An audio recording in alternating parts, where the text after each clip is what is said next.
Before you buy a house in Hamilton, Ontario, make sure you watch this video because I'm going to go through all the daily stats so that you can make the best informed decision whether you should buy now and at what price you should buy your house for. So make sure you stay tuned.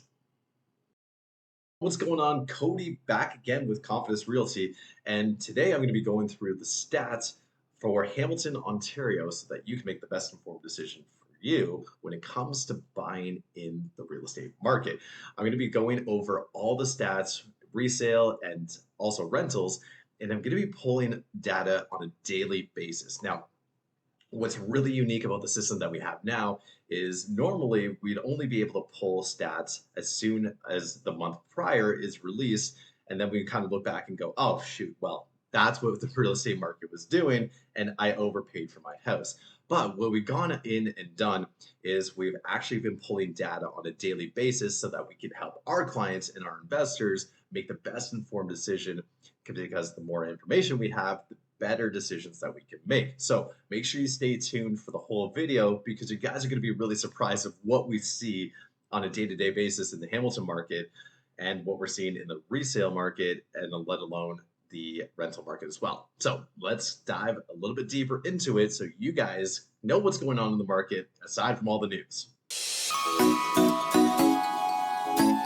All right, let's dive into it. So, like always, when I'm running these stats, I'm looking at three-bedroom houses. Those tend to be the most popular and the most trending towards resale value. So, it's kind of a good benchmark of what to look for. It's kind of the happy medium.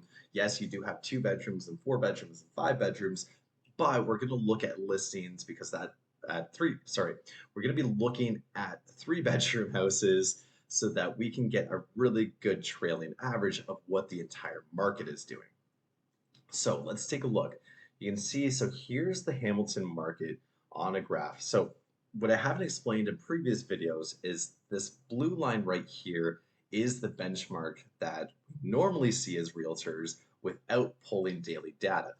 Now, this is what the MLS gives us as realtors, and you can see there's a lot that happens in between on a daily basis that we want to know about to make the best informed decision, especially right here. It's really interesting to see what they present or what they project is happening in the market and what actually is happening. So this green line right here is the data that we pull to be able to help our clients make the best informed decision. You can see right here of how much has happened in the market that hasn't even been released yet that on average other realtors can't see. So let's take a look.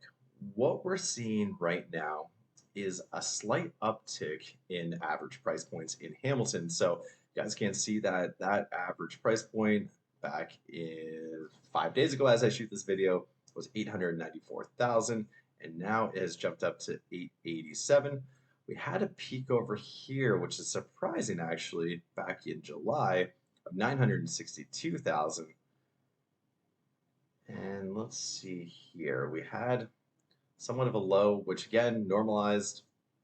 But what I want to show you is actually the COVID peak, which is huge, just absolutely massive. The average price point in Hamilton was almost 1.2 million, and you can see how much it's dropped since then, sitting now at, if I can figure out my cursor here, 867,000 or 887,000. My eyes are going to work today. So as a huge change in the market. So it's dropped almost just over $300,000. So let's take a look now. And if you guys have seen my previous videos before, I like to look at the buyer demand and then the inventory because that shows me exactly what kind of market we're in and how much demand is actually in the market. So for inventory, again, it looks like we're around the seasonal norm, about 626. Actually, we're a little bit higher than normal. So last year we had 569. Right now we're sitting at about 626. And then what I'd like to also look at is these trailing sales. So this green line right here, that's actually, let me get rid of some some stuff here. So this green line right here, trailing sales, is actually what buyers or how much buyer activity is actually in the market and who's buying. So you can see, let's see here, we'll get rid of the canceled listings for right now. We're going to take a look here. So 285 was kind of the norm for last year, and we're kind of sitting around the same at 244, but you can see there's a huge drop coming in. Now, we didn't have that big of a drop last year, and it leads me to believe that the interest rates and the stress tests are hurting a lot of people and a lot of buyers' qualifications to get into the market. With inventory coming up, though, we're going to start moving into a really big buyer's market. At least that's my prediction. So let's take a look here. You can see here we were in a huge seller's market in January, and it kind of grew from December, which is really surprising. There's usually not a lot of activity here, but probably because there was very little listings on the market and still buyers in the market, that's probably why we shot up into this huge seller's market.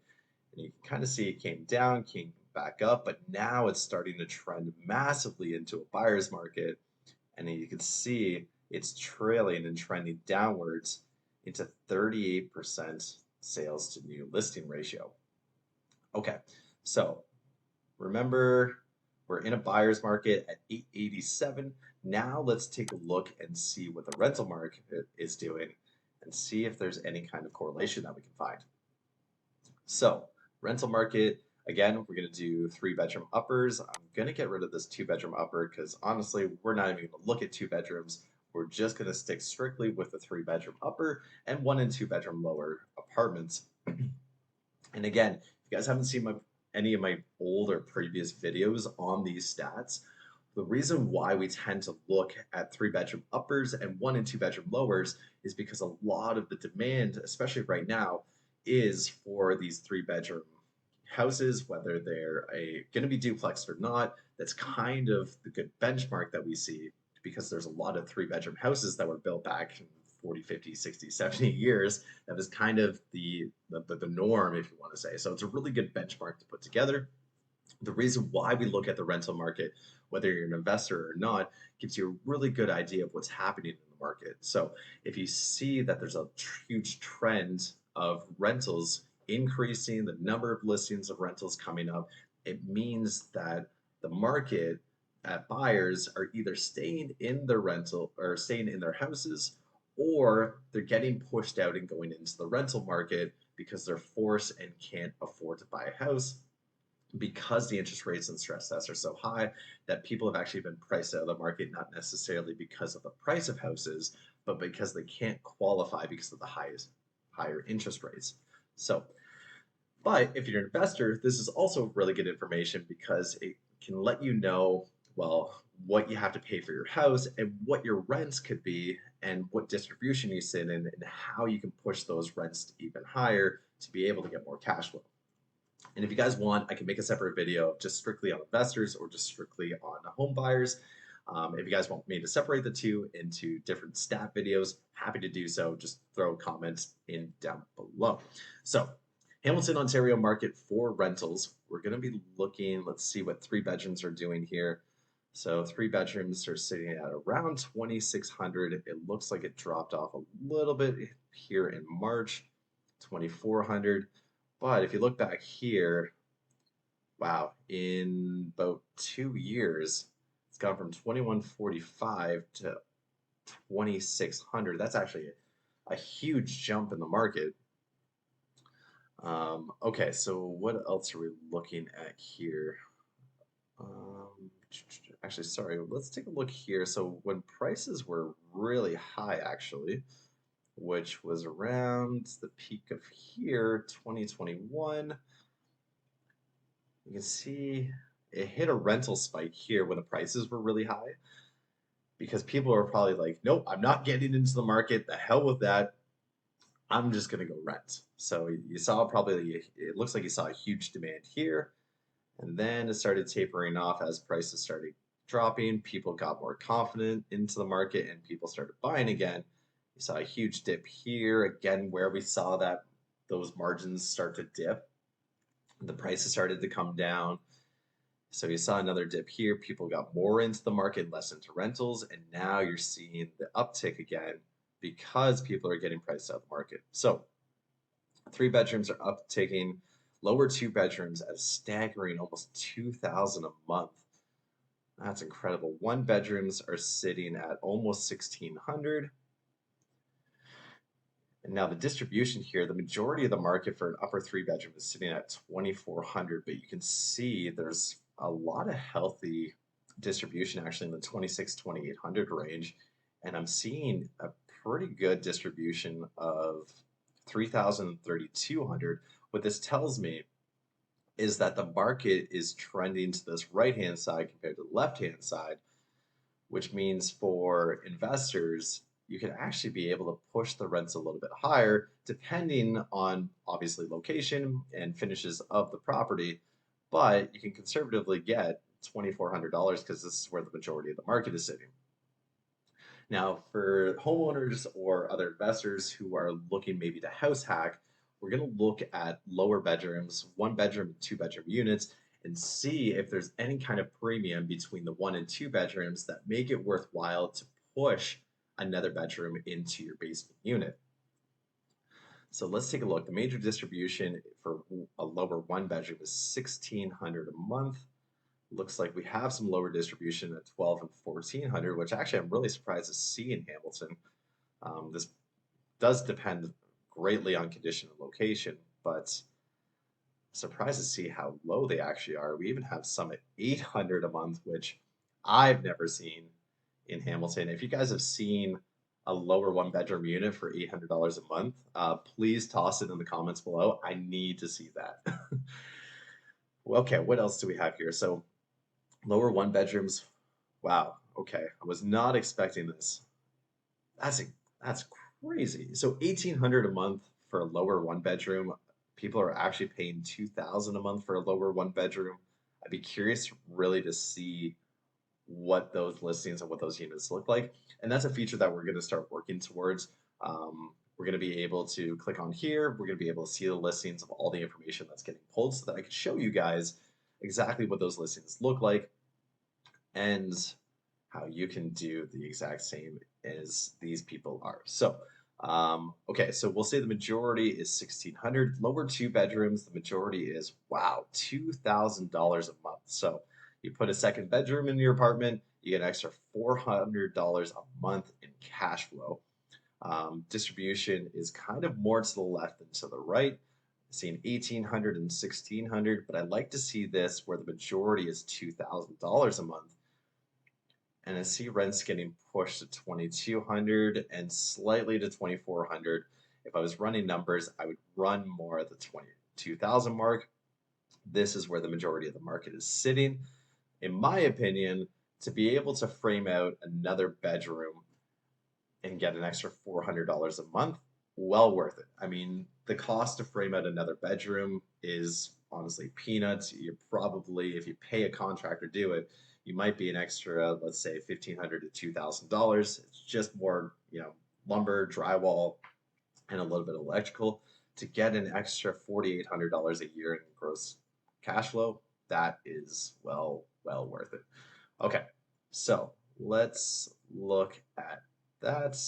And the one thing I do also want to show you guys is, let me go back to the resale here. And I want to show you days on market.